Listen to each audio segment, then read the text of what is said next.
Chapter number 12. Chapter number 12 is Shelter of Animals. So students, आज हम इस chapter में शेल्टर ऑफ एनिमल्स के बारे में पढ़ेंगे. दैट मीन्स कि जानवरों के आवास के बारे में, कि जो जानवर हैं वो किस तरीके से अपने घर को बनाकर रहते हैं. So now let's start this chapter. Animals are found everywhere.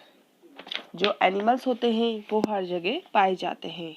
They live on land and in water और नियर द सी शोर्स. ये भूमि पर, पानी में, साथ ही साथ ये समुद्रों के किनारे भी देखने को मिलते हैं. Animals too need shelter to protect themselves. जानवरों को भी अपने आप को सुरक्षित रखने के लिए आवास की ज़रूरत होती है. Different animals live in different type of shelters. भिन्न भिन्न प्रकार के जानवर भिन्न भिन्न जगहों पर अपने आवास बनाकर रहते हैं. Let us read about the shelter of some animals. अब हम कुछ जानवरों के आवासों के बारे में पढ़ेंगे. फर्स्ट देखिए, आपको दिया गया है यहाँ पर नेस्ट ऑफ बर्ड्स. सबसे पहले हम पढ़ेंगे पक्षियों के घोंसलों के बारे में, कि किस तरीके से पक्षी अपना घोंसले बनाकर रहते हैं. Other than human beings, birds are the biggest group of animals that make shelter for themselves. मनुष्य के अलावा पक्षी जानवरों का सबसे बड़ा समूह है जो अपने लिए आश्रय बनाता है. Most bird builds nest to live in. अधिकांश पक्षी रहने के लिए घोंसले का निर्माण करते हैं. They lay their eggs and take care of the young birds in the nest. और ये पक्षी अपने इन घोंसलों में अपने अंडे देते हैं और अपने जो छोटे छोटे बर्ड्स होते हैं, यंग बर्ड्स होते हैं, उनकी देखभाल करते हैं. The nest are usually built at high and hidden place like trees and holes in walls. इनके घोंसले आमतौर पर घास और छिपी हुई जगह जैसे कि पेड़ और दीवारों के छेद में बनाए जाते हैं. दैट मीन्स कि जो ये पक्षी होते हैं ये अपने घोंसले कहाँ बनाते हैं. ये अपने घोंसले या तो पेड़ की शाखाओं पर बनाएंगे या फिर कोई दीवार, उसमें जो छेद होते हैं या कोई जगह होती है दीवारों के बीच में, वहाँ पर बनाते हैं. Birds build nest where they are safe from their enemies and the weather. और ये जो पक्षी होते हैं वो अपने घोंसलों का निर्माण करते हैं जहाँ वे अपने आप को किससे बचा कर रख सके, दुश्मनों से और मौसम से. ठीक है. नेक्स्ट है bird use a number of materials like grass, leaves, twigs and feathers to build nest that are soft and warm. और ये पक्षी अपने घोंसलों को बनाने के लिए घास का, पत्तियों का, छोटी छोटी टहनियों का, लकड़ियों का और पंखों का इस्तेमाल करते हैं, जो उनके घोंसलों को कैसा बनाता है, नर्म और गर्म बनाते हैं. सो इस तरीके से जो बर्ड्स होते हैं वो अपने नेस्ट को बनाते हैं. अब आपको यहाँ पर सम एग्जांपल्स दिए गए हैं, सम एग्जांपल्स ऑफ नेस्ट, कि किस तरीके से कौन सा पक्षी अपना नेस्ट बनाता है. फर्स्ट देखेंगे हम. The penguin simply collect a few pebbles and stones to make a nest on the ground. जो पेंगुइन होता है वो अपना घोंसला कहाँ बनाता है, ग्राउंड पे बनाता है. और किसकी हेल्प से बनाता है, वो अपना घोंसला बनाने के लिए पेबल्स और स्टोन्स का यूज करता है और अपना ग्राउंड पर ही अपना घोंसला बनाता है. The wood picker picks a tree trunk with its beak to make a whole.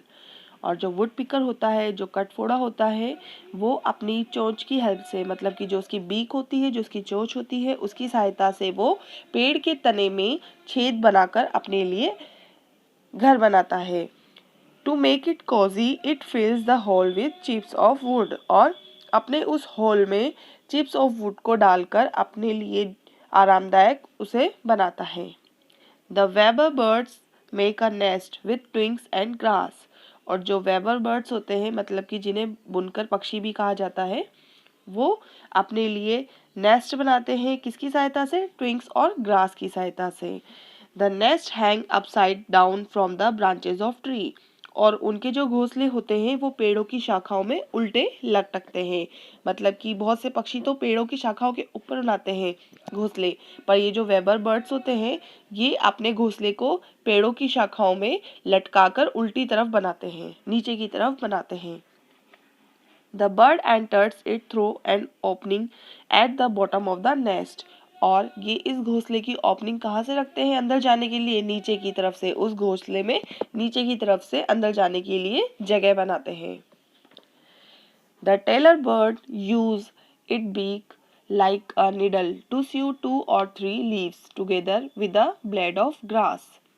जो टेलर बर्ड होते हैं वो घास की ब्लेड से 2 या 3 पत्तियों को सिलते हैं सुई की तरह अपनी चोंच का उपयोग करके। ठीक है, मतलब कि जो टेलर बर्ड होते हैं उनकी जो चोंच होती है वो उसका यूज़ करते हैं निडल की तरह, मतलब कि सुई की तरह, और 2 या 3 पत्तियों को ग्रास की हेल्प से उसे सिलकर अपने लिए घोंसला बनाते हैं।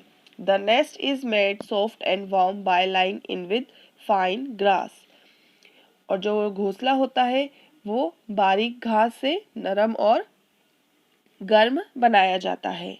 ठीक है, अब यहाँ पे देखिए आपको कुछ पिक्चर्स दी गई है टेलर बर्ड की, स्वान की, वेबर की और पेंगुइन की। इन्होंने यहाँ पर अपने घोंसले भी दिखाए हैं। तो इस तरीके से ये कुछ पक्षी अपने घोंसलों का निर्माण करते हैं अपने आश्रय के लिए। नेक्स्ट हम पढ़ेंगे शेल्टर ऑफ इंसेक्ट्स। किस तरीके से इंसेक्ट्स भी अपना शेल्टर बनाते हैं। Some insects like honeybees, ants and termites live in well-organized group and build shelter. कुछ इंसेक्ट्स जैसे कि आपको बताया गया है यहाँ पर हनी बी मधुमक्खी, चींटी और टर्माइट्स जो कि क्या करते हैं संगठित समूह में रहते हैं और अपने लिए घर बनाते हैं। हनी बीज लिव इन बी हाइव्स। जो हनी बी होती है वो कहाँ रहती है? अपने छत्तों में रहती है। Ants and termites build large mounds of soil with many tunnels to live in.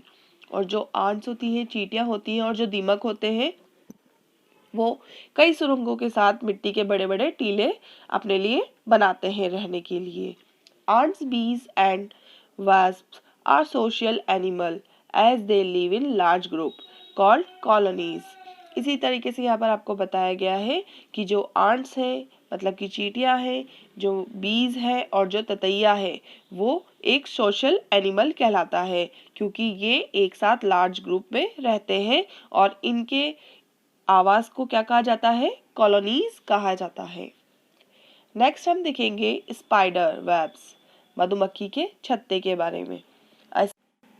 A spider spins a web with a type of silk which is formed in its body.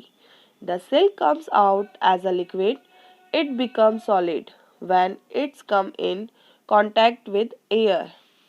यह आपको बताया गया है कि जो मकड़ी होती है वो एक प्रकार की रेशम के साथ एक जाल बुनती है जो उसके शरीर में से बनता है। मतलब कि वो जो रेशम है जो उसके अंदर से लिक्विड निकलता है वो उसके शरीर में से निकलता है और वो जो रेशम है वो तरल के रूप में बाहर आता है, मतलब लिक्विड फॉर्म में बाहर आता है और हवा के साथ संपर्क आते ही वो ठोस हो जाता है।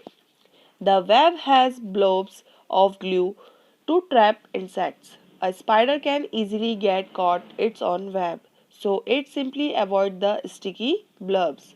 अब इस छत्ते की सहायता से वो जो मकड़ी है वो अपने लिए क्या करती है? इंसेक्ट्स को पकड़ती है और उस जाल में वो मकड़ी भी फंस सकती है, पर वो क्या करती है? वो स्टिकी ब्लब्स जो होते हैं, चिपचिपी बूंदें होती हैं, उनसे बच जाती है।